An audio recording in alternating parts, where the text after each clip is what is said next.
샬롬, 주님의 이름으로 환영하고 축복합니다. 오늘은 2024년도 썸머 바이블 컬리지의 마지막 시간입니다. 오늘 저는 지난 강의에 이어서 회심, 회개와 믿음 강의를 진행하겠습니다. 지난주에 우리는 회심의 첫 단계인 회개에 대해 배웠습니다. 회개는 죄에서 떠나게 되는 의지의 행동입니다. 바울은 이 회개에 대해 하나님에 대한 회개라고 말했습니다. 단 이 회개는 하나님이 눈을 열어주셔야 가능한 회개였습니다. 오늘 우리는 이제 회심의 두 번째 단계인 믿음에 관해 공부해 보겠습니다. 우리 기도하고 강의를 시작하도록 하겠습니다. 은혜 하나님, 오늘 우리를 썸머 바이블 컬리지로 불러주시고 이렇게 회심에 대해 특히 믿음에 관해 묵상하게 하시니 무한 감사를 올려드립니다. 우리는 주의 말씀을 공부할 때마다 우리가 얼마나 연약한 존재인지 깨닫습니다. 특히 하나님과 가까워지는 삶 속에서 우리가 얼마나 무능력한지 깨닫습니다. 이런 우리를 불쌍히 여기시고 우리에게 독생자를 허락하신 하나님, 그리고 성령으로 함께해 주시는 하나님, 우린 이런 하나님의 은혜와 자비에 감사를 올려드립니다. 성령 하나님, 오늘 우리를 주관하여 주시옵소서. 믿음이란 주제를 공부할 때 하나님이 주시는 평안과 기쁨이 흘러넘치게 하여 주시옵소서. 그리하여 더욱 주를 의지하며 사는 삶을 힘있게 살아가게 하여 주시옵소서. 감사드리며 예수 그리스도의 이름으로 기도합니다. 아멘. 오늘 강의를 시작하며 성경 한 구절을 함께 보겠습니다. 사도행전 20장 21절 말씀입니다. 우리 새번역 버전으로 함께 읽겠습니다. 나는 유대 사람에게나 그리스 사람에게나 똑같이 회개하고 하나님께로 돌아올 것과 우리 주 예수를 믿는 것을 엄숙히 증언하였습니다. 아멘. 이 말씀은 사도 바울이 밀레도에서 에베소 사람을 보내 교회 장로들을 불러 모았을 때 했던 말씀입니다. 이 말씀에서 사도 바울은 에베소 교회 장로들에게 자신이 지금까지 해온 일에 대해서 이야기하는데요. 그 내용 중에 중요한 내용이 바로 회개하고 하나님께로 돌아올 것과 우리 주 예수를 믿을 것을 엄숙히 증언했다는 것이었습니다.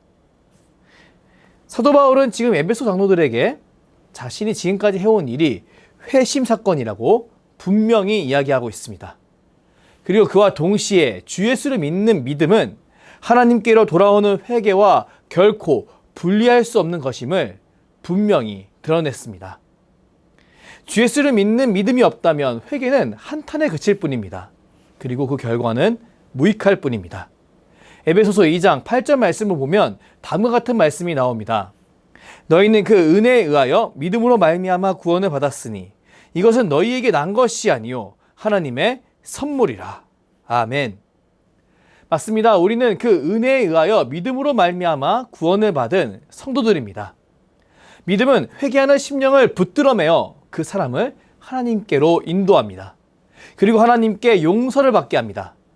회개는 마음속을 살피며 믿음은 하늘을 바라보게 합니다. 회개는 우리의 비참한 모습을 보는 것이요 믿음은 우리의 구원자를 보는 겁니다. 죄의 뉘우침은 하나님의 지식을 아는 정도에서 비롯됩니다. 그렇기에 믿음을 갖기 위해서는 먼저 예수를 주로 영접하게 하는 구원의 능력에 대해 알아야 합니다. 하나님의 말씀을 무시한 채로 믿음을 갖는다는 것은 불가능한 일이기 때문입니다.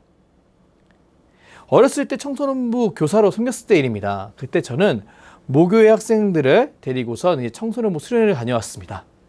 그때 저는 강화도에서 수련회를 섬겼는데요. 저녁 집회 둘째 날 갑자기 한 아이가 기도 중에 뒤로 넘어가면서 방언을 하기 시작했습니다. 그때 저는 너무 놀라서 그 아이 옆을 막 왔다 갔다 하면서 두리번 거렸는데요. 그때 저를 지도하는 목사님이 저에게 말을 건네셨습니다. 임종호 선생님, 아이를 놓고 계속 기도하시고 그 아이가 나중에 정신을 차리면 그때부터 성경 말씀을 함께 읽어주세요. 저는 그때 회개의 역사가 사람 안에 시작될 때 말씀을 채우는 것이 얼마나 중요한지, 그리고 그 말씀 속에서 예수를 보는 것이 얼마나 중요한지 깨달았습니다. 바울은 믿음은 들음에서 나며 들음은 그리스도의 말씀으로 말미암았느니라 라고 말했습니다. 사실상 사람은 믿음의 근원을 알게 되면서 믿음과 믿음의 능력을 깨닫게 됩니다. 우리는 예수 그리스도를 믿음으로 받아들여야 합니다. 믿는다는 것은 구원하심을 신뢰한다는 겁니다. 구원하심을 신뢰한다는 것은 하나님의 말씀을 들음에서 옵니다. 그렇기에 우리는 하나님의 말씀을 공부해야 하는 겁니다. 우리는 말씀을 통해 영원한 구원을 이루시는 예수님을 온전히 바라볼 수 있습니다. 그리고 예수님과 그의 구원의 능력을 완전히 신뢰할 수 있습니다. 그리고 이 과정을 통해 점차 우리는 우리의 믿음이 성숙되어지고 성장해 가는 것을 보게 될 겁니다. 우리 이제 중요한 진리가 되는 믿음에 관해 공부해 보도록 하겠습니다. 과연 성경이 말하는 믿음은 무엇을 의미할까요? 우리는 이 질문에 답을 하기 위해 먼저 믿음의 대상에 대해 공부해야 합니다. 먼저 첫 번째 소재를 함께 읽겠습니다. 믿음의 대상. 과연 기독교인이 믿는 구원에 이르게 하는 믿음은 무엇을 믿는 걸까요? 그리고 누구를 믿는 걸까요? 우리 요한복음 11장 25절 말씀을 함께 읽겠습니다. 예수께서 이르시되 나는 부활이요 생명이니 나를 믿는 자는 죽어도 살겠고. 아멘. 기독교에서 말하는 믿음은 자신이 하는 특정 행위의 결과를 믿는 것이 아닙니다.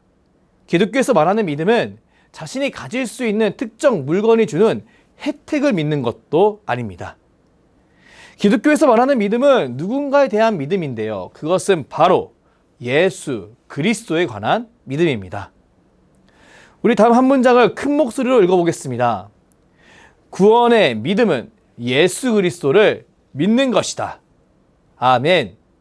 우리는 예수 그리스도를 나의 구주요, 주로 믿습니다. 그 이유는 우리가 앞에서 읽은 성구의 내용처럼 우리 주님께서 부활이요, 생명이시기 때문입니다. 사람은 죄로 인해 영적 생명이 상실된 존재였습니다. 그렇기에 사람은 하나님과 더 이상 친밀한 관계를 맺을 수 없었습니다. 사람은 이것을 늘 극복하고 싶었습니다. 그렇기에 여러 가지 기술을 발전시킴으로써 이것을 해결하려고 했습니다. 하지만 사람은 결코 이것을 해결할 수 없었습니다. 왜냐하면 사람은 자신이 무엇을 망가뜨렸는지도 인지하지 못하는 그런 왜곡된 존재이기 때문입니다. 그렇게 사람은 스스로 바벨탑을 쌓다가 무너질 수밖에 없었습니다. 사람은 신상을 세우긴 하여도 신이 될 수 없었고, 사람은 수많은 사람을 다스릴지라도 진정 하나님과 가깝다고 할 수는 없었습니다. 그저 사람은 신이 되고 싶어서 노력을 했을 뿐 결과적으로 하나님과 점점 더 멀어지는 삶을 살아왔던 겁니다. 그런데요, 그런 사람에게 예수님께서 부활과 생명으로서 우리의 인식을 송두리째 뒤흔드는 역사를 보여주신 겁니다. 주님의 십자가 사건을 떠올려 보십시오. 주님은 세상에 결코 극복하지 못할 것이라고 여겼던 죽음을 극복하셨음을 우리에게 보여주셨습니다. 그리고 사람이 다시 회복할 수 없을 것이라고 여겼던 하나님과의 관계를 직접 회복시키셨습니다. 그렇게 우리 주님은 우리의 믿음의 대상이 되는 겁니다. 우리는 창조주 하나님과 연결되길 희망합니다. 하지만 우리는 창조주 하나님과 연결될 수 없습니다. 그런데 우리 주님이 유일한 길과 진리 생명이 되셔서 우리를 하나님과 연결시키셨습니다. 그렇게 우리 주님이 우리의 믿음의 대상이 되는 겁니다. 그렇게 구원을 얻기 위해 하나님과 가까워지는 삶을 살기 위해 이 믿음이 절대적으로 필요한 겁니다. 우리 다음 문장을 큰 목소리로 함께 읽겠습니다. 구원을 얻기 위해 믿음은 절대적으로 필요하다. 바울은 복음 속에 있는 하나님의 능력을 선포했습니다. 우리 로마서 1장 16절부터 17절까지의 말씀을 함께 읽어보겠습니다. 내가 복음을 부끄러워하지 아니하노니 이 복음은 모든 믿는 자에게 구원을 주시는 하나님의 능력이 됨이라. 먼저는 유대인에게요, 그리고 헬라인에게로다. 복음에는 하나님의 의가 나타나서 믿음으로 믿음에 이르게 하나니 기록된 바 오직 의인은 믿음으로 말미암아 살리라 함과 같으니라. 아멘. 사도 바울은 복음을 부끄러워하지 않는다고 분명히 선언합니다. 왜냐하면 복음은 그가 생명을 바쳐서 사역한 모든 사역의 기초가 되기 때문입니다. 사도 바울은 복음이 모든 믿는 자에게 구원을 주시는 하나님의 능력이 된다고 선언합니다. 그리고 복음에는 하나님의 의가 나타나서 믿음으로 믿음에 이르게 한다고 선언합니다. 우리 이런 그의 표현을 바라보며 그가 전하는 복음은 우리의 믿음의 대상이 되시는 예수 그리스도를 알리는 소식임을 분명히 알 수 있습니다. 사도 바울은 예수 그리스도가 모든 믿는 자에게 구원을 주시는 하나님의 능력이라고 믿었습니다. 오직 예수님만이 사람의 왜곡된 인식을 전환시키기에, 하나님을 거절한 사람을 하나님을 온전히 바라보게 만드시기에 오직 예수님이 하나님의 능력이 되신다고 이야기하는 겁니다. 저는 이런 사도 바울의 고백이 우리 심령 가운데 새겨져야 한다고 굳게 믿습니다. 우리 주 예수 그리스도는 하나님의 능력이 되십니다. 그리하여 우리 주 예수 그리스도는 우리를 하나님을 올바로 보게끔 인도합니다. 예수 그리스도는 우리가 오해할 수 있는 하나님의 의를 바르게 인식하도록 인도합니다. 그리고 이 인식은 우리를 더욱 믿음 안에 거하도록 인도합니다. 하나님을 우리를 사랑하는 창조주이시자 섭리주 하나님으로 바라보도록 우리를 보다 적극적으로 인도하는 겁니다. 우리는 이런 하나님의 능력이 되시는 우리 주 예수 그리스도를 더욱 굳게 신뢰해야 합니다. 사도 바울은 로마서 3장 21절부터 22절까지의 말씀을 통해 이런 하나님의 능력이 되시는 예수 그리스도가 차별이 없다고, 예수 그리스도의 능력이 끼치는 범위에는 제한이 없다고 분명히 이야기합니다. 우리 로마서 3장 21절부터 22절까지의 말씀을 새번역 버전으로 함께 읽겠습니다. 그러나 이제는 율법과는 상관없이 하나님의 의가 나타났습니다. 그것은 율법과 예언자들이 증언한 것입니다. 그런데 하나님의 의는 예수 그리스도를 믿는 믿음을 통하여 오는 것인데 모든 믿는 사람에게 미칩니다. 거기에는 아무 차별이 없습니다. 아멘. 사도 바울은 예수 그리스도를 통해 드러난 하나님의 의가 모든 믿는 사람에게 미친다는 사실을 분명히 말하고 싶었습니다. 왜냐하면 사도 바울이 살던 시대는 지금 우리 시대와 달리 차별이 극심한 시대였기 때문이었습니다. 사도 바울은 로마 시대에 살았습니다. 우리는 세계화된 민주주의 시대에 삽니다. 우리는 요즘 삶 속에서 수많은 외국인을 만납니다. 그리고 이제 더 이상 이런 삶의 모습이 우리에게 낯설지 않습니다. 우리는 세계화가 된 이 시대 속에 살면서 장을 보는 길 속에서 외국인을 만납니다. 물론 그들과는 대화는 하지 않지만 나와는 생김새가 엄청 다른 누군가와 나와 전혀 다른 말을 하고 있는 다른 누군가와 한 동네에서 함께 사는 삶을 자연스럽게 하고 있는 겁니다. 그런데요, 과연 로마 시대에 살던 바울에게 이것은 쉬운 일이었을까요? 물론 사도 바울이 살던 시대에도 여러 민족이 한 지역에 거주하긴 했었습니다. 하지만 그들 가운데는 요즘 시대와 달리 안전한 치안이 존재하지 않았습니다. 그렇게 그들은 지금 우리보다 안전을 위해 더 많은 경계와 더 많은 수고를 해야 했습니다. 훨씬 더 많은 에너지를 써야 했던 겁니다. 지금 우리는 동네에서 자전거를 분실했을 경우 CCTV를 통해 한 달 만에 범인을 찾을 수 있는 시대에 살고 있습니다. 하지만 그때 로마 시대는 성 밖으로 나간다면 자신의 목숨은 자신이 책임져야 하는 시대였습니다. 우리 이런 치안의 차이를 분명히 깨달아야 합니다. 그리고 그 차이로 발생하는 자신의 안전을 지키기 위한 그 긴장과 그로 인한 차별을 분명히 인식해야 합니다.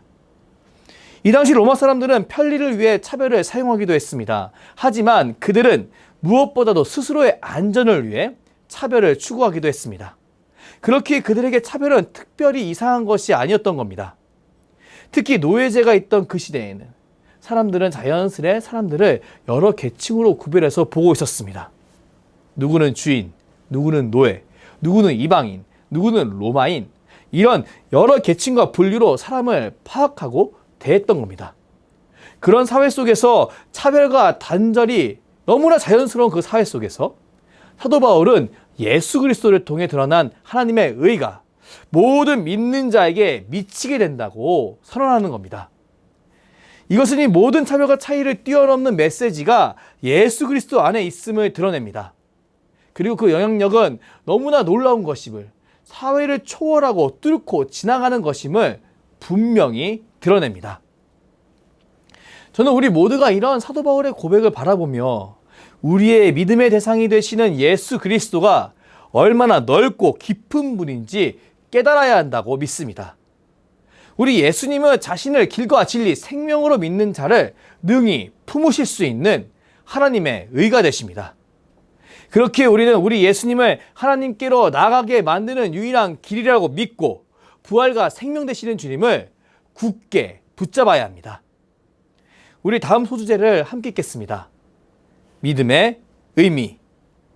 수세기 동안 성경학자들은 믿음의 의미에 숱한 학설을 주장해 왔습니다. 왜냐하면 믿음은 눈에 보이지 않기 때문입니다. 그리고 다양한 형태로 우리 삶 속에 녹아있기 때문입니다. 그렇게 우리는 성경 속에 있는 믿음의 모습을 직접 찾아봐야 하는데요. 우리 히브리서 11장 1절 말씀을 함께 읽겠습니다. 믿음은 바라는 것들의 실상이요 보이지 않는 것들의 증거니. 아멘. 성경은 믿음에 대해 이야기할 때 믿음은 예수를 믿는 우리가 소망하는 궁극적인 소망의 실제라고 이야기합니다. 예수를 믿는 우리는 예수님을 통해 하나님과의 관계가 회복되길 원합니다. 그리고 그로 말미암아 하나님과의 친교가 우리 삶 가운데 이루어지길 기대합니다. 그리고 하나님이 말씀하시는 참 기쁨과 평안이 우리 삶 속에 이루어지길 소망합니다. 우리는 그것을 원하고 그것을 바라며 신앙생활을 합니다. 그런데요, 우리의 삶은 매 순간 그와 같지 않습니다. 왜냐하면 우리의 삶에는 원수의 공격이 있기 때문입니다. 뿐만 아니라 죄가가 함께 있기 때문입니다. 그렇기에 우리에겐 이 말씀이 너무나 소중합니다. 왜냐하면 이런 상황 속에서 우리가 소망을 유지할 수 있는 것은 오직 믿음뿐임을 분명히 드러내기 때문입니다. 믿음은 우리가 말씀을 통해 바라본 하나님과의 회복이 그리고 그 약속이 실제 내 삶 속에 지금 이루어지도록 만들어줍니다. 그렇기에 성경은 이 믿음이 보이지 않는 것들의 증거라고 이야기하는 겁니다. 여기서 보이지 않는 것은 사람의 인식하지 못하는 모든 영적인 부분을 포함합니다. 그리고 그것의 증거라는 말은 우리가 사람의 한계 때문에 이것을 온전히 인식하지는 못한다 할지라도 믿음은 우리가 그 소망을 품고 보이지 않는 것을 소중히 여기며 살 수 있도록 돕는다는 것을 의미합니다.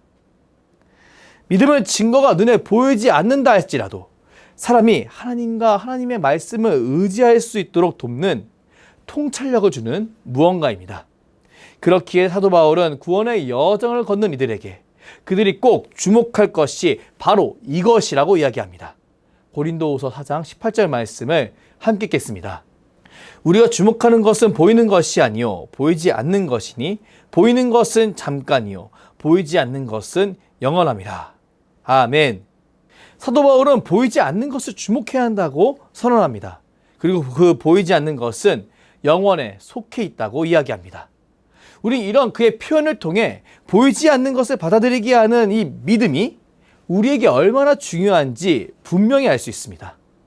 그런데 여기서 우리는 한 가지 짚고 넘어가야 할 것이 있습니다. 그것은 바로 이 믿음이 하나님의 말씀을 토대로 하나님을 받아들이는 것을 의미한다는 사실입니다. 예전에 처음으로 사역을 시작할 때 일입니다. 그때 저는 청소년부 아이를 지도하고 있었습니다. 그때 저는 그 아이가 모태신앙인 것을 알았습니다. 그래서 그 아이의 발언을 존중해 주었습니다. 그런데요, 저는 시간이 지남에 따라 그 아이의 이상한 부분을 발견하게 됐습니다. 바로 그 아이의 발언이 얼핏 듣기에는 맞는 말인데 계속 듣다 보면 문제가 있는 발언이라는 것을 깨닫게 된 겁니다.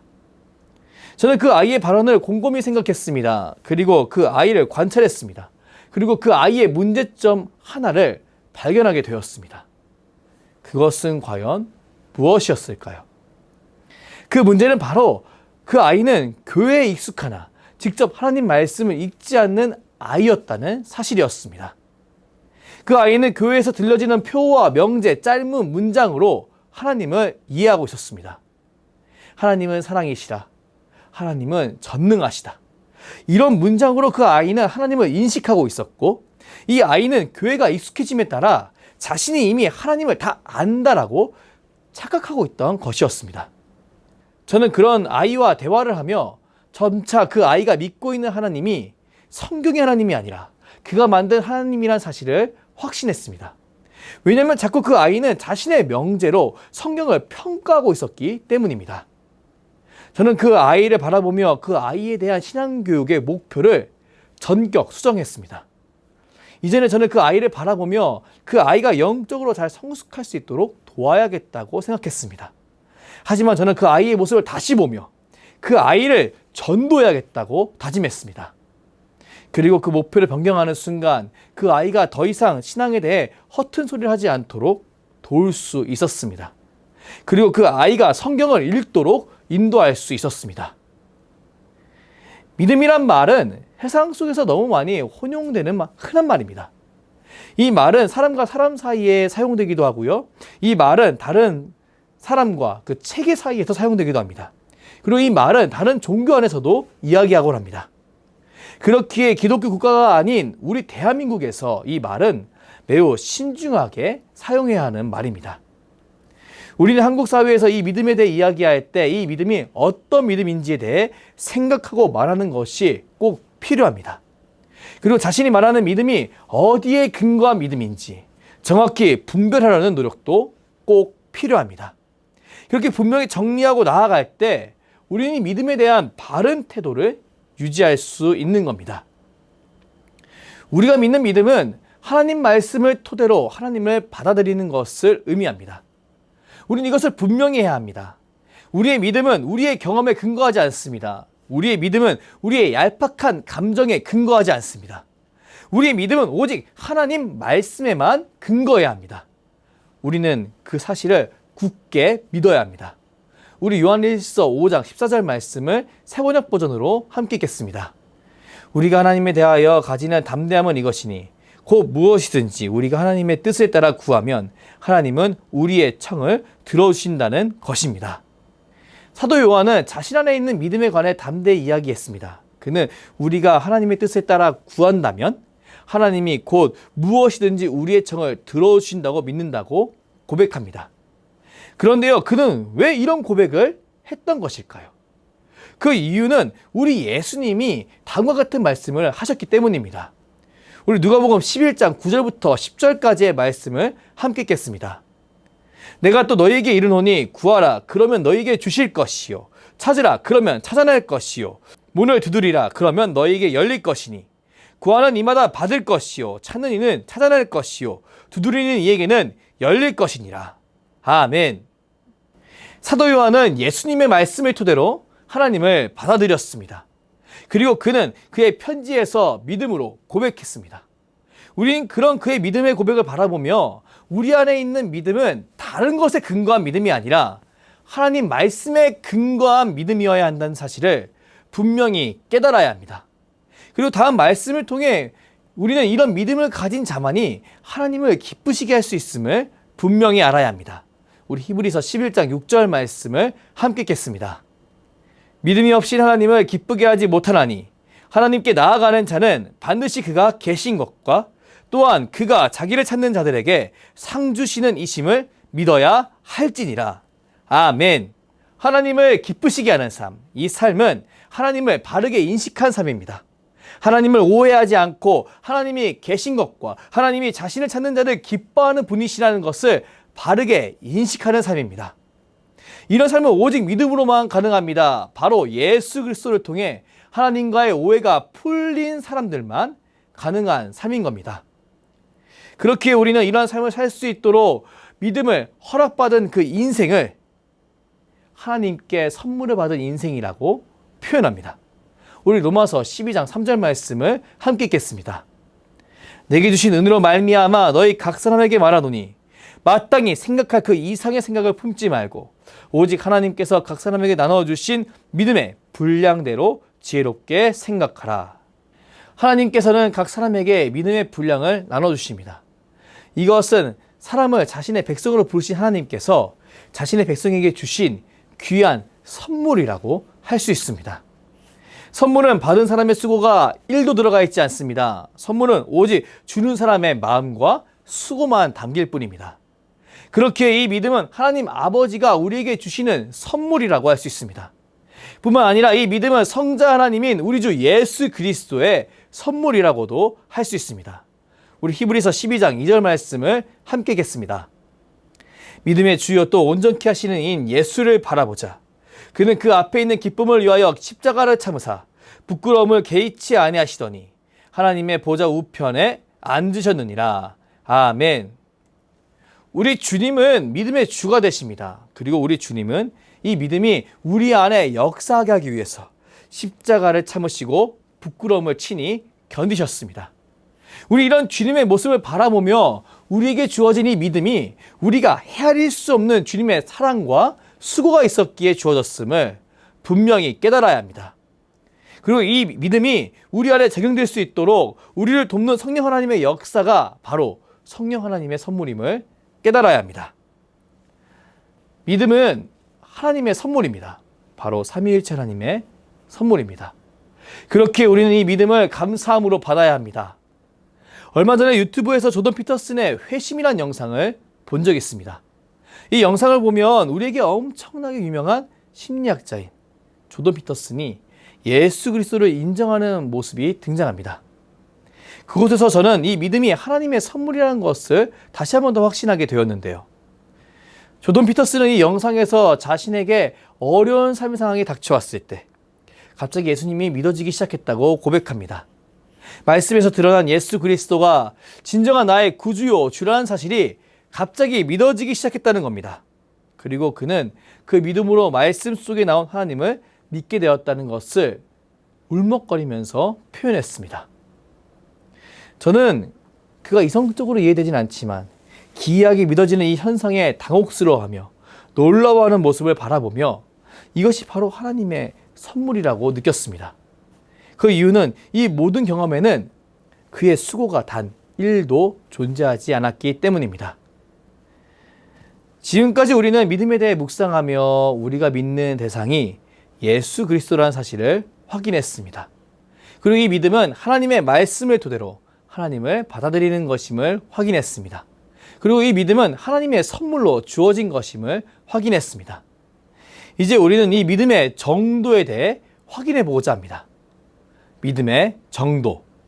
성경을 보면 믿음 앞에 여러 형용사가 붙는 것을 알 수 있습니다. 좋은 믿음, 나쁜 믿음, 연약한 믿음 등등등 우리는 성경을 보다 보면 믿음에 대한 여러 묘사를 확인할 수 있습니다. 그리고 이 묘사를 통해 우리가 어떤 믿음에서 어떤 믿음으로 나아가야 하는지 묵상할 수 있습니다.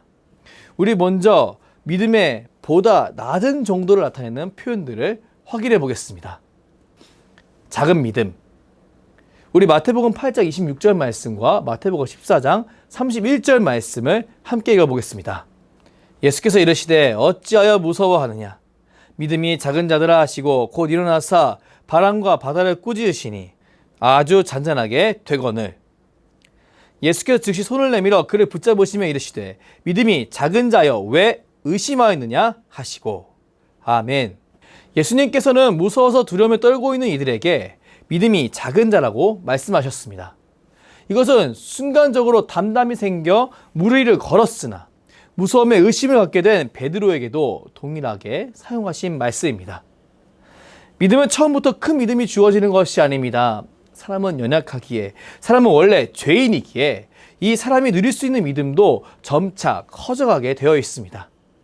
그렇게 사도 바울은 로마서 14장 1절 말씀에서 다음과 같이 이야기합니다. 우리 말씀 함께 읽겠습니다. 믿음이 연약한 자를 너희가 받되 그 의견을 비판하지 말라. 우리는 이 말씀을 통해 믿음에 대한 또 다른 표현을 확인할 수 있습니다. 연약한 믿음. 사도 바울은 교회를 향해 믿음이 연약한 자를 받으라고 가르칩니다. 왜 그는 이렇게 얼마 안 되는 편지의 지면을 사용해서라도 이 내용을 이렇게 교회에게 권했던 것일까요? 그 이유는 사람은 자꾸 연약한 자를 보지 않으려고 하기 때문입니다. 그리고 자꾸 자신의 기준에 다른 일을 맞추길 원하기 때문입니다. 사람은 편한 것을 좋아합니다. 그렇기에 자신에게 거슬리는 것을 싫어합니다. 이것은 사람의 자연스러운 모습입니다. 그런데요, 이 자연스러움은 사람이 하나님이 되고 싶어하는 그 죄에 기반한 자연스러움임을 우리는 잊지 말아야 합니다. 우리는 의인으로 칭함받은 죄인입니다. 그렇기에 우리는 우리 자신을 경계해야 합니다. 만약 우리가 우리 자신을 경계하지 않는다면 우리는 어느덧 죄인의 방식대로 연약한 이들을 배제하는 모습을 취할 수밖에 없습니다. 그리고 연약한 이들을 비판하는 삶을 살 수 있습니다. 자신이 하나님께 용납되고 교회에 용납되어서 교회에 있다는 사실을 망각하고 그런 빚을 탕감받았으나 더 완악하게 행동하는 사람이 될 수 있는 겁니다. 그렇기에 바울은 믿음이 연약한 이들을 받아들이라고 반복적으로 가르쳤습니다. 편지의 지면이 정해져 있음에도 불구하고 이 문구를 꼭 포함시킨 겁니다. 우리 이런 바울의 겉면 속에서 확실히 우리의 신앙생활 속에는 믿음의 분량이 존재하고 있음을 알 수 있습니다. 그리고 우리는 이 믿음의 분량에 따라 우리가 다르게 대해야 한다는 사실과 우리 스스로 믿음의 장성한 분량으로 나아가야 함을 분명히 깨달을 수 있습니다. 믿음의 정도에 대한 표현을 보다 보면 이 믿음의 크기에 대한 표현도 있고 잘못된 믿음에 관한 표현도 있습니다. 헛된 믿음과 죽은 믿음. 우리 야고보서 2장 17절 말씀과 20절 말씀을 함께 읽겠습니다. 이와 같이 행함이 없는 믿음은 그 자체가 죽은 것이라. 아, 허탄한 사람아, 행함이 없는 믿음이 헛것인 줄을 알고자 하느냐.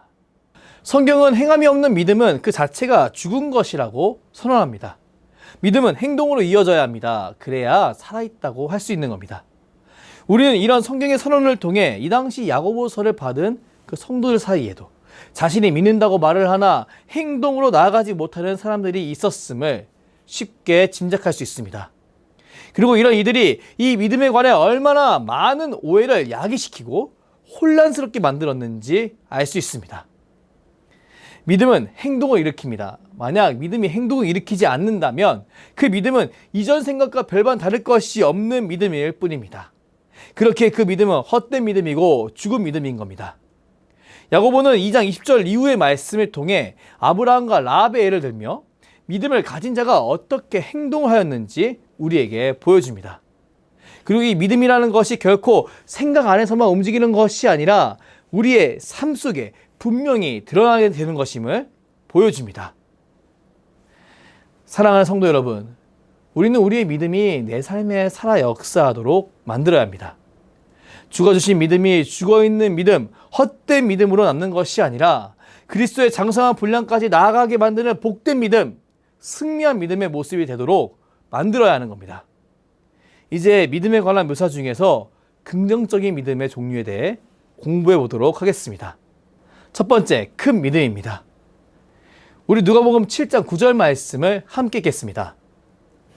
예수께서 들으시고 그를 놀랍게 여겨 돌이키사 따르는 무리에게 이르시되 내가 너에게 이르노니 이스라엘 중에서도 이만한 믿음을 만나보지 못하였노라 하시더라. 아멘. 이 말씀은 예수님께서 로마의 관리, 백부장과의 일화를 마치시고 예수님을 따르는 무리에게 하신 말씀입니다. 예수님께서는 로마의 관리 백부장에게 큰 믿음이 있다고 말씀하셨습니다. 그는 이방인이었습니다. 그는 그 당시 하나님을 인식하는 틀인 유대교와도 거리가 있는 인물이었습니다. 그는 그저 참 하나님이 계신데 그 하나님을 온전히 드러내는 위대한 랍비가 있다는 소식만 들었을 뿐이었습니다. 그리고 그는 예수님께 자신의 종을 고쳐달라고 요청했습니다. 그리고 그 과정에서 그가 명령한다면 그의 부하가 그의 말을 듣듯 당신은 참 하나님의 뜻을 전하는 자이시기에 당신이 말을 한다면 내 종이 나을 것이라고 믿음의 고백을 하였습니다. 예수님이 이런 그의 적용과 받아들임을 바라보며 큰 믿음이라고 말씀하신 겁니다. 이처럼 성경에는 하나님의 말씀을 있는 그대로 받아들이는, 그리고 예수님에 대해 있는 그대로 받아들이고 적용하는 큰 믿음이 있음을 드러냅니다. 그리고 또 다른 긍정적인 믿음도 드러냅니다. 바로 충만한 믿음입니다. 우리 사도행전 6장 5절 말씀과 8절 말씀을 함께 읽어보겠습니다. 온 무리가 이 말을 기뻐하여 믿음과 성령이 충만한 사람 스데반과 또 빌립과 브로고로와 니가노르와 디몬과 바네마와 유대교 입교했던 안디옥 사람 니골라를 택하여 스데반이 은혜와 권능이 충만하여 큰 기사와 표적을 민간에 행하더니. 아멘. 예수님께서 부활 승천하신 뒤에 오순절 성령 강림 사건이 일어났습니다. 그리고 사도가 세워졌고 이제 교회가 주의 말씀 가운데 움직이기 시작했습니다. 그때 초대교회 안에는 유대교 출신 기독교인들과 이방인 출신 기독교인들이 함께 살고 있었습니다. 이때 그들 가운데 어려움이 찾아왔는데요. 왜냐하면 그들 가운데 지도하는 사도들이 모두 유대인 출신이었기 때문이었습니다. 그렇기에 그들 가운데는 점차 알게 모르게 소외와 갈등이 생겨나고 있었습니다.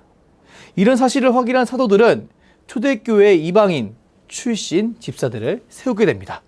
그리고 그 집사 중에 대표적인 인물이 스데반입니다.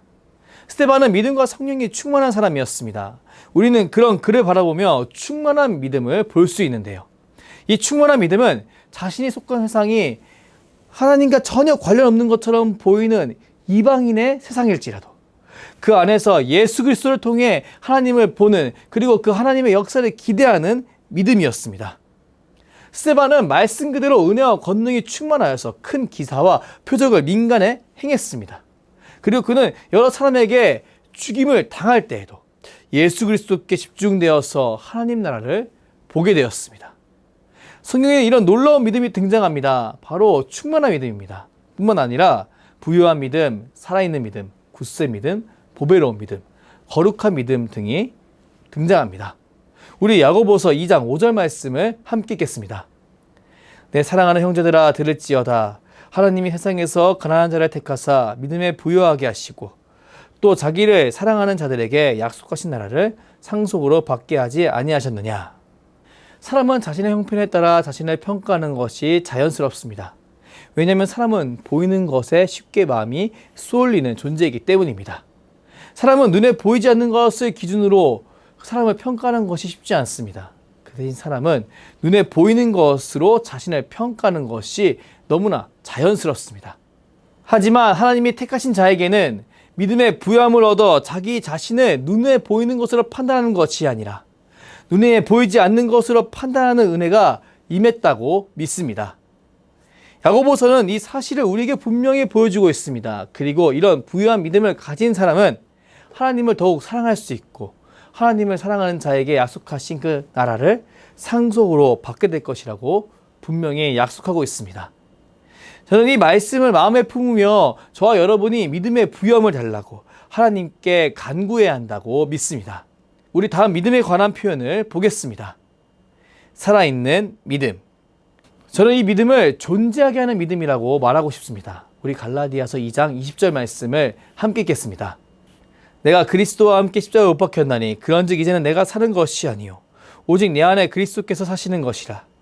이제 내가 육체 가운데 사는 것은 나를 사랑하사 나를 위하여 자기 자신을 버리신 하나님의 아들을 믿는 믿음 안에서 사는 것이라. 아멘. 사도 바울은 그리스도 안에서 자신의 삶이 어떤 삶인지 앞에 말한 성구로 자세하게 표현했습니다. 그는 그가 사는 것이 오직 내 안에 사시는 그리스도께서 사시는 것이라고 선언합니다. 왜냐하면 그가 지금 삶을 살고 유지하는 유일한 이유는 예수를 전하기 위함이기 때문이라고 그가 믿고 있었기 때문입니다. 저는 이런 그의 고백이 우리의 고백이 되어야 한다고 믿습니다. 살아있는 믿음. 이 믿음은 우리를 존재하게 하는 믿음입니다. 지금 우리가 발을 딛고 있는 이 땅에서 하나님의 사람으로서 예수님의 사람으로서 삶을 살 수 있도록 유지해주는 믿음인 겁니다. 저는 이 믿음이 우리 안에 더욱더 확고해져야 한다고 믿습니다. 그리하여서 하나님을 더욱 굳세게 붙잡고 하나님을 거절하는 세상의 흐름에 정면으로 맞부딪혀야 한다고 믿습니다. 물론 이것은 버거운 일입니다. 하지만 믿음과 성령으로 충만해질 때 우리가 능히 할 수 있다고 믿습니다. 우리 베드로전서 5장 9절 말씀을 함께 읽겠습니다. 너희는 믿음을 굳건히 하여 그를 대적하라. 이는 세상에 있는 너희 형제들도 동일한 고난을 당하는 줄 알미라. 우리 이어서 베드로전서 5장 7절 말씀을 함께 읽겠습니다. 너희 염려를 다 주께 맡기라. 이는 그가 너희를 돌보심이라. 아멘. 사도 베드로는 우리를 주님과 멀어지게 만들려고 하는 사탄의 존재에 대해 8절 말씀을 통해 드러냅니다. 그리고 그 대상을 대할 때 너희는 믿음을 굳건하게 하라고 말을 합니다. 왜냐하면 지금 우리는 영적 전투 중이기 때문입니다. 우리는 하나님과 멀어지게 만드는 세상의 흐름 속에서 하나님을 바라보며 살고 있습니다. 그렇게 우리는 영적인 긴장을 유지하지 않는다면 이 강력한 흐름 때문에 뒤로 물러설 수밖에 없습니다. 그렇기에 베드로는 그를 대적하라, 원수를 대적하라고 말을 하는 겁니다. 그리고 모든 형제들이 같은 어려움 속에서 분투하고 있으니 버티라는 겁니다. 그런데 그가 말하는 이 싸움은 어떤 싸움을 말하는 것일까요? 우린 7절 그가 성도들에게 하는 말을 통해 이 싸움은 내가 혈과 육으로 하는 싸움이 아니요 내 염려를 다 주께 맡기고 하나님이 원하시는 행동을 하는 삶임을 알 수 있습니다. 그렇게 우리는 이 영적 싸움을 이기기 위해 하나님께 굳세 믿음을 달라고 간구하고 염려를 주께 맡기며 주가 원하시는 삶을 살아야 하는 겁니다. 우린 이런 믿음으로 나아갈 때 우리의 믿음이 보배롭다는 평가를 받을 수 있습니다. 우리 베드로후서 1장 1절 말씀을 함께 읽겠습니다. 예수 그리스도의 종이며 사도임 시몬 베드로는 우리 하나님과 구주 예수 그리스도의 의를 힘입어 동일하게 보배로운 믿음을 우리와 함께 받은 자들에게 편지하노니. 믿음은 그리스도인의 생활 토대입니다. 그렇게 우리는 하나님이 주신 믿음, 예수 그리스도를 인식하는 믿음을 가지고 더 하나님의 약속을 바라봐야 합니다. 그리고 그 바라봄을 통해 하나님의 약속을 내 마음판에 새겨야 합니다. 그리고 그 말씀이 내 삶에 살아 움직이게 해야 합니다. 그렇게 나아갈 때 우리는 더욱더 우리의 믿음이 굳세어지는 것과 보배롭다는 평가를 받게 될 겁니다. 성경을 보면 이런 믿음에 관한 표현과 더불어 이런 믿음의 표현도 등장합니다. 바로 거룩한 믿음입니다. 우리 유다서 1장 20절 말씀을 함께 읽겠습니다. 사랑하는 자들아 너희는 너희의 지극히 거룩한 믿음 위에 자신을 세우며 성령으로 기도하며. 우리는 지극히 거룩한 믿음 위에 자신을 세워야 합니다. 거룩하다는 뜻은 다르다는 겁니다. 여기서 다르다는 것은 세상과 다르다는 겁니다. 이 다른 것은 하나님이 세상의 신과 다르다는 것을 의미합니다. 뿐만 아니라 우리 하나님은 자신의 통치를 세상의 방식과 다른 방식으로 하는 분이심을 드러냅니다. 하나님은 세상과 다릅니다. 하나님은 거룩하십니다. 그렇게 우리의 믿음 또한 지극히 거룩한 믿음 위에 세워야 합니다. 저는 저와 여러분이 거룩한 믿음 위에 자신을 세우는 복된 인생이 되길 주님의 이름으로 축복합니다. 우리는 수많은 정보와 가치관이 혼재되어 있는 세상 속에 살고 있습니다. 그렇게 우리는 우리의 믿음의 기초를 늘 확인하지 않는다면 지금 내가 어디에 있는지 알지도 못하는 그런 상황 속에 빠질 수밖에 없음을 기억해야 합니다. 그렇게 우리에게 이런 기초적인 내용에 관한 공부가 반복적으로 필요한 겁니다. 기독교인은 믿음 생활을 하는 존재입니다. 여기서 믿음 생활은 완전한 신뢰 생활을 의미합니다. 성경은 하나님을 사랑하는 자에게는 모든 것이 합력하여 선을 이룬다는 그 가르침을 계속 전합니다. 이것은 하나님이 자신의 백성을 사랑하시고 선대하는 분이심을 드러냅니다. 우리는 믿음으로 이런 하나님을 끝까지 붙잡아야 합니다. 그리고 믿음으로 행하고 선한 일을 하며 승리의 생활을 하여 그리스도인은 믿음으로 산다는 말을 들어야 합니다. 우리 디도서 3장 8절 말씀을 새번역 버전으로 함께 읽겠습니다. 이 말은 참됩니다. 나는 그대가 이러한 것을 힘있게 주장해서 하나님을 믿는 사람으로 하여금 선한 일에 전념하게 하기 바랍니다. 선한 일은 아름다우며 사람에게 유익합니다. 아멘. 성경은 우리에게 주어진 믿음이 헛된 믿음으로 끝나는 것이 아니라 살아있는 믿음으로 나가게 해야 한다고 분명히 말합니다. 그리고 과정에서 선한 일을 하고 믿음으로 승리하는 삶을 살아야 한다고 분명히 이야기합니다. 우리 이런 삶을 향해 있는 힘껏 달려가야 합니다. 왜냐하면 이런 삶은 이미 승리한 삶이고 승리가 보장된 삶이기 때문입니다. 우리 요한일서 5장 하절 말씀을 함께 읽겠습니다. 무릇 하나님께로부터 난 자마다 세상을 이기느니라. 세상을 이기는 승리는 이것이니 우리의 믿음이니라. 아멘. 지금까지 우리는 믿음에 관해 약 40분간 자세하게 공부했습니다. 이 믿음은 기독교인을 눈에 보이는 증거가 없을지라도 하나님이 요구한 올바른 기준을 따라 살게 만드는 귀한 자원이 됩니다. 바로 하나님의 약속을 믿고 하나님의 약속을 토대로 사는 그런 삶을 살 수 있도록 우리를 돕는 겁니다. 사랑하는 성도 여러분, 저는 저와 여러분이 이 믿음이 충만한 사람이 되길 주님의 이름으로 축복합니다. 이미 우리에게 주어진 믿음으로 하나님을 예수 그리스도의 관점으로 볼 수 있는 저와 여러분이 되길 축복합니다. 그리고 그 믿음을 토대로 말씀을 읽을 때 더 큰 힘과 용기를 얻는 저와 여러분이 되길 축복합니다. 그렇게 주님 곁에 머물러 있을 때 분명히 성령 하나님께서 우리가 믿음의 행동을 하도록 인도하실 겁니다. 우리 마음을 불붙듯이 부추기셔서 내가 평소 하지 않던 믿음의 행동을 하게 하실 겁니다. 그때 주를 믿는 믿음으로 믿음의 행동을 할 수 있는 저와 여러분이 되길 주님의 이름으로 축복합니다. 그리하여서 우리의 작은 믿음이 굳센 믿음, 보배로운 믿음, 거룩한 믿음으로 나아가게 되길 축복합니다. 분명히 모든 여정을 통해 하나님께서 홀로 영광 받으실 겁니다. 그리고 우리 주님은 자신의 평생 동안 시인한 우리를 하나님 편에서 이 사람이 바로 내 사람입니다 라고 증언해 주실 겁니다. 우린 그런 예수님의 모습을 믿음으로 바라봐야 합니다. 그리고 오늘 하루를 하나님의 백성답게 살아야 합니다. 분명히 성령 하나님께서 도와주실 겁니다. 우리 이런 하나님의 역사하심을 기대하며 기쁨으로 주께 나아가는 저와 여러분이 되길 주님의 이름으로 축복합니다. 기도하겠습니다. 사랑의 하나님, 오늘 우리를 바이블 컬리지로 불러주시고 믿음에 대해 공부하게 하시니 무한 감사를 올려드립니다. 우리는 오늘 성경 공부를 통해 우리가 예수를 두 눈으로 보지 못하였으나 주님을 사랑하게 된 것이 전적으로 하나님이 주신 은혜, 믿음 때문이었음을 확인했습니다. 그리고 우리가 여전히 보지 못하나 믿고 말할 수 없는 즐거움과 영광을 누리며 살 수 있는 것이 모두 믿음 때문이었음을 확인했습니다. 우리를 택하시고 자녀 삼아주신 하나님, 우리는 하나님께 감사와 찬양을 올려드립니다. 우리는 이런 하나님께 감사하며 하나님이 원하시는 삶을 살고 싶습니다. 회개하라, 천국이 가까이 왔느니라 라고 말씀하시던 예수님의 말씀을 기억하며 이처럼 세상을 사랑하시는 하나님을 세상 가운데 드러내는 복된 인생이 되길 원합니다. 성령 하나님, 우리의 심령을 주관하여 주시옵소서. 그리하여 주의 사랑을 믿음으로 전하게 하여 주시옵소서. 감사드리며 예수 그리스도의 이름으로 기도합니다. 아멘.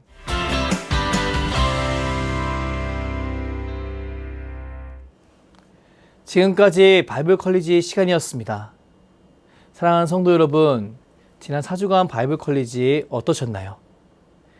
저에게 이 시간은 우리 하나님과 좀 더 가까워질 수 있는 소중하고 복된 시간이었습니다. 간절히 바라기는 우리 성도님들께도 이 시간이 영적으로 유익했던 시간이었길 소망합니다. 날이 많이 덥고 습하고 많이 불편하네요. 이런 시기일수록 저는 더욱 하나님과 가까워져야 한다고 믿습니다. 왜냐하면 우리 삶의 불편함이 많을수록 우리는 하나님을 인정하고 하나님 뜻대로 살 수 있는 기회를 더 많이 얻기 때문입니다. 주님 안에서 늘 강건하시길 기도합니다. 주님 안에서 늘 평안하시길 기도합니다. 지금까지 임종우 목사였습니다. 감사합니다.